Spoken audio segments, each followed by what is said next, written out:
Hello everyone, so this video is a follow-up video to Owen Perkins' video about the early VacuMaid power units. This is what I expect to be probably one of the earliest VacuMaids I ever hope to find. I'm based here in Pittsburgh, Pennsylvania, and the Lindsays who own VacuMaid are actually originally from Pittsburgh, and I believe we're the first VacuMaid distributor in Pittsburgh back in the late 50s, early 60s. And these units came to me through a service call, and there's kind of the history with the boxes you see there to the right.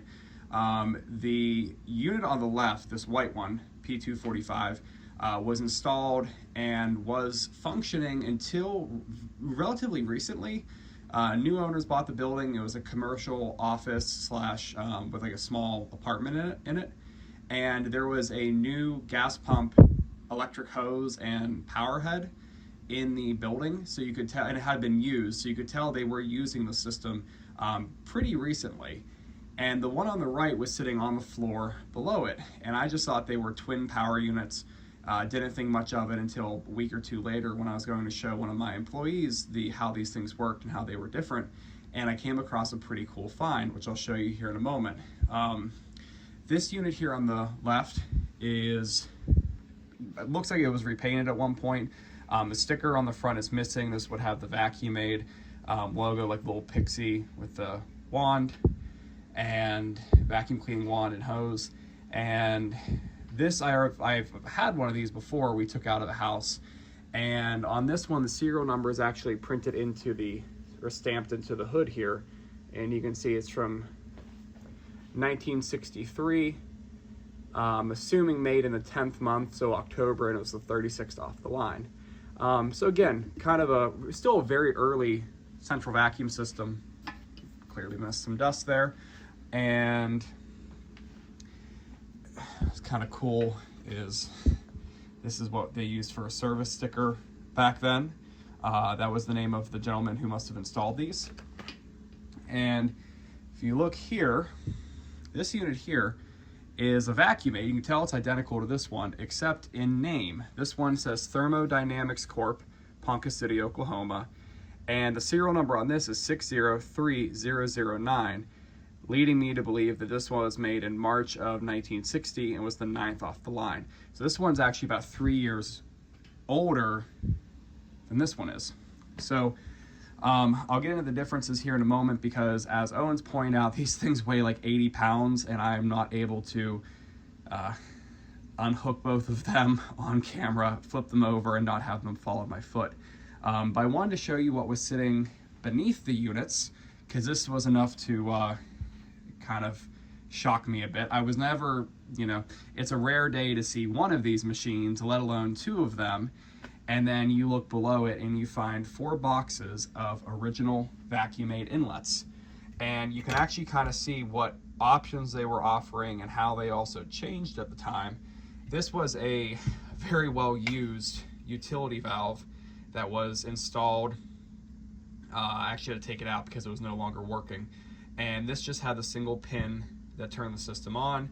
And as Owen explained in the other videos, your other contact point was the neck of the inlet, the mounting plate made your connection.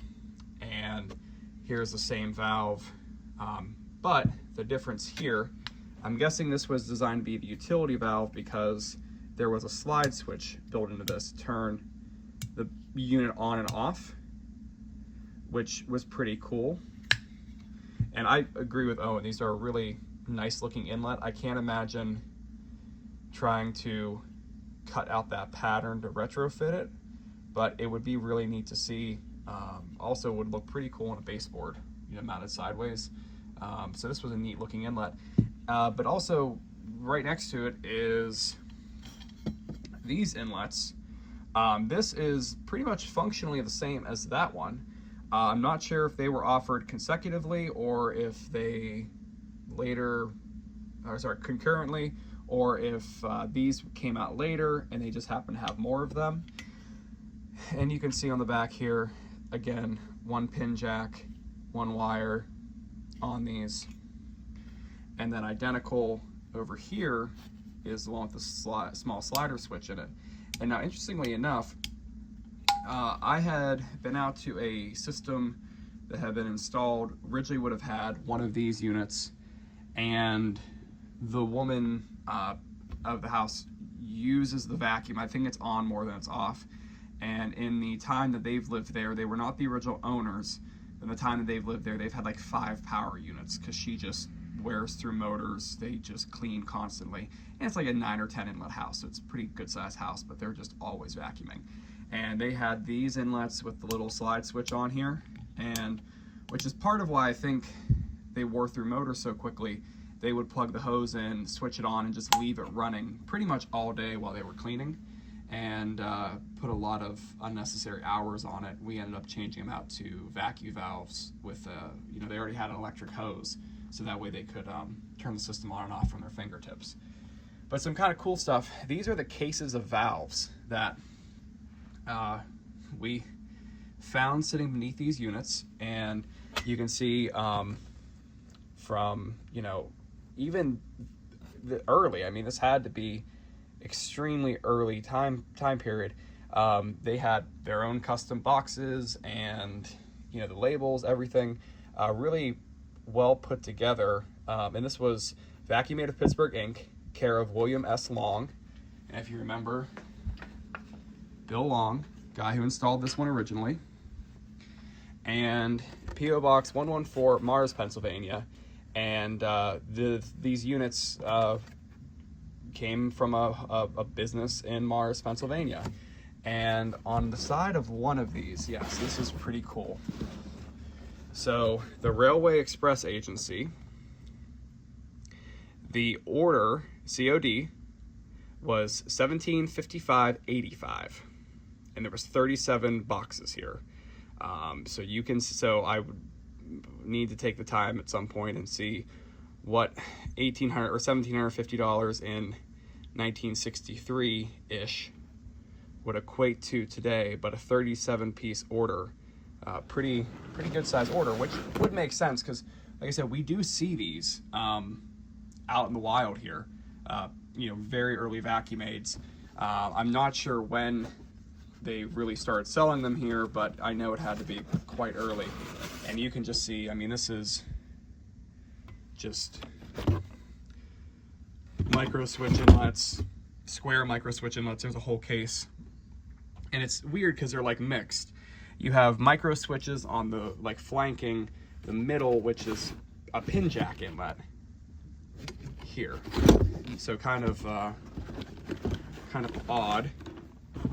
I don't know if these were just how they put them together or if they were sold that way. And more single pin square inlets mixed in with a few. There's a micro switch diamond inlet. It's pretty cool stuff. One of the things that was also kind of neat, the system was installed, had very early PVC pipe, and you can see just how thick the sidewalls were on this. There's the pipe in here. It looked to be, certain parts of the system looked like they were added on at certain points because there was some Newtone pipe from the 80s, so I don't know if they added basement inlets later and piped it with Newtone pipe, because you can see it's pretty thin. But the bulk of it was all VacuMaid, or sorry, it was all old 1960s PVC. And you can see this is Sloan Manufacturing. They're based out of California. Owen's done a whole video on them.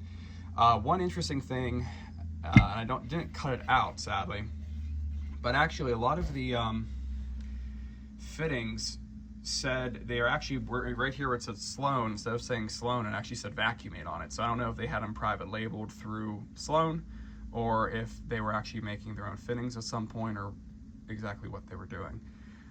Kind of spotty with the early years of history. Also, to my amazement, up in the one of the closets upstairs was the looks to be original hose to the system. It is crush proof, very early crush proof, which was much heavier than today's, but a huge improvement over the wire reinforced hoses of the time. And this was really cool. This is the original end that would go into the inlet valve. You can see this bright red cuff with this brass collar on it. And let me see if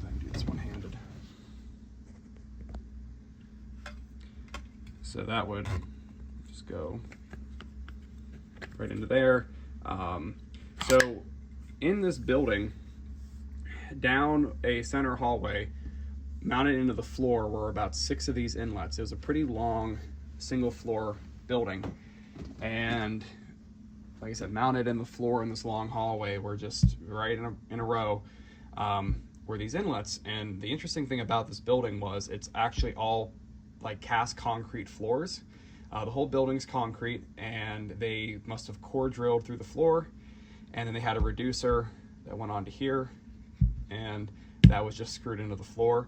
It did not have the micro switch though. It was the pin jack inlet like this, and I did not touch them, because that's one of those things that if you don't disturb that wire that hasn't moved for 60 years, you're most likely not going to have a problem. But if you start moving it, you're going to have problems. So we left them as is. I did look from below, with them being access to the pipe below, it wasn't poured into the slab. We'd have no problem with going in there and putting in a standard new metal inlet. That would be wouldn't be an issue, but for the moment we just left them intact. So that is the VacuMaid haul, and like I said, I'm going to cut the video here and add the to show you the surprise that came with the earlier one here. So all right, now that the hard part's over of getting these machines, the dirt buckets off of them and them on their side so you can get a better view, start the video back up here. So you can see this was the all white unit, the one that was still installed in the building. Like I said, the ThermoDynamic one, the earlier one, was sitting on the floor below this machine, and I thought they were just identical. I thought, oh, okay, they had a spare, they changed it out, and this was the one that was still in use, or was being used until it stopped working. And this is the same unit that was shown in Owen's video, and I've seen out in the wild. And basically you just had the baffle plate in here, the dirt came in, was pushed downwards into the bucket, and then up here you had a rainbow style, kind of a rainbow style separator, where this was spinning, but the opening to the motor fans was right behind this. So it's fascinating to me how we still, and even until 2019, I took one of these out of a house that they were still using until the motor finally went out. And it was one of those situations where you just can't fix these motors, nor should you at this point. But it was one of those situations where in certain households, if there wasn't a ton of dog hair or long carpet fuzz, this thing would have worked okay. The problem with it is, just in the same with current modern cyclonic units, is a lot of the dirt you pick up, dog hair, carpet fuzz, lint, is light enough that it just goes straight up here. The G-forces don't really affect it, and it would have gone straight through here and into the motor and caused damage. Now, with that being said, this unit was installed in a office that they actually did concrete work, so the kind of dirt they were picking up was much finer, and I have to imagine a lot of it did get separated out, and the lighter weight stuff just went right through the impellers and right outside, as it was intended to do. So it probably would have worked okay. But what was interesting, one of my team members who's been doing central vacs, he always likes to remind me as long as I've been alive, had never seen one of these units before.